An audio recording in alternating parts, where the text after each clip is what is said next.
You're listening to Something Real with Pastor Rich Zeiger, connecting the reality of God to the realities of life. On today's episode, we are kind of piggybacking on the message from last week. We're looking at how our own sin and even the stuff we're going through, our own wounds, can cause blind spots that can keep us from helping others and ministering to others in the way we should.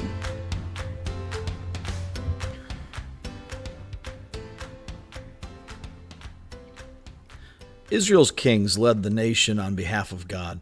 It was their job to represent his leadership and reflect his character. Unfortunately, their ability to lead the people in righteousness was regularly hampered by their own pride and sinfulness. Saul's pride and fears worked hand in hand, feeding one another. From the beginning, he was intimidated by the role God had for him and sought first to hide from it, then to prove himself in his own strength. His own internal soul wounds kept him from being and doing all that God intended for him. Wise King Solomon started out well, seeking the wisdom of God to govern the people. But he was also overcome by his own flesh. He foolishly became proud in his own accomplishments. He believed his own press.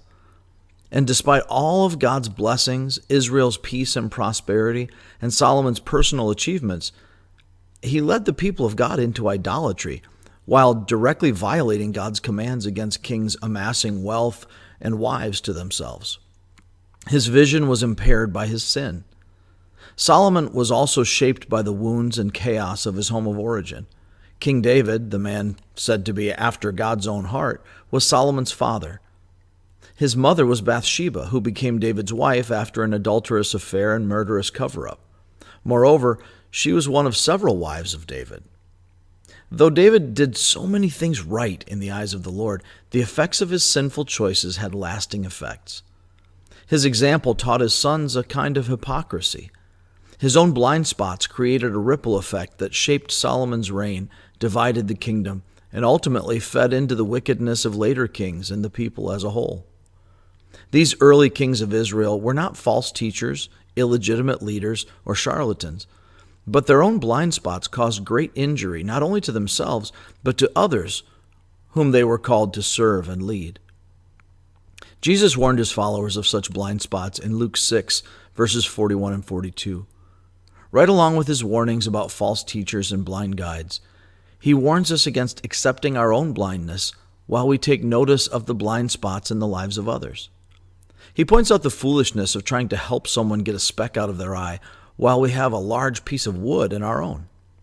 Such help is not only ineffective, it can be downright dangerous.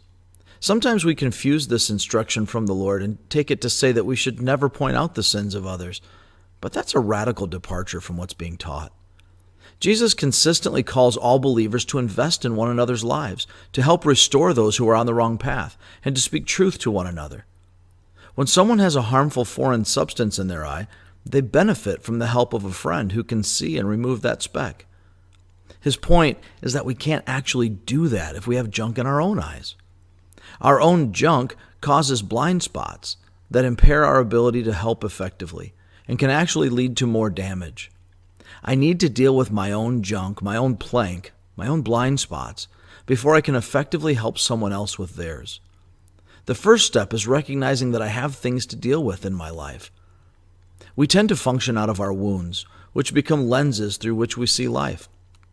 Our unconfessed, unaddressed sin has the same effect. These things alter the way I view life and other people. They impair my vision. Once I recognize that I have a plank in my eye, the obvious next step is to remove it. I must acknowledge my pain, my wound, my baggage, but then I must lay it down at the foot of the cross. If I don't release it to the Lord, I cannot expect him to take it from me. I must confess my sins to him, but I must also choose to turn from pursuing them to pursuing God. Repentance involves not only seeing the plank, but getting rid of it, letting the Lord take it out of my eye. That also requires release and submission. I have to surrender myself to that spiritual eye surgery, which can be scary and painful. Only then, once my own plank is removed, once my baggage has been addressed, can I be of any real help to those I love.